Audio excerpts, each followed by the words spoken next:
I think the importance of Keystone isn't quite what it was. Our nation has got very serious about other options.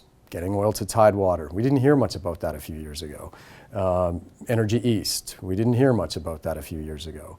So Keystone XL is a good thing. It moves more of our oil to the United States, the biggest buyer we have. But therein lies the problem. We are selling our commodity to one buyer. Economically, whether you make widgets or you make oil, you pull oil out of the ground, when you have one buyer for your good, you're not getting the best economic situation. It's not economically possible. We need to move beyond one buyer. That is so critical for all Canadians, and it's in our best interest to get the best price for it. Are we in a better situation under Trump or worse? Like, there's so many factors that go into this, obviously.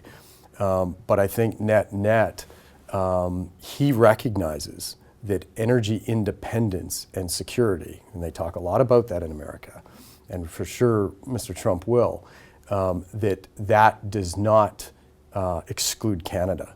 In my mind, there is no energy security and independence without Canada for America. When we supply 40+% of their imported barrels, we're a critical part of the equation. We are their most important trade partner, and that's not likely to change anytime soon. We're a part of the equation. We need to work with them, but to quote leaders in the United States, we're still going to have to make a priority the decisions we make in the interest of our nation, and that's Canada. And they're going to do the same thing.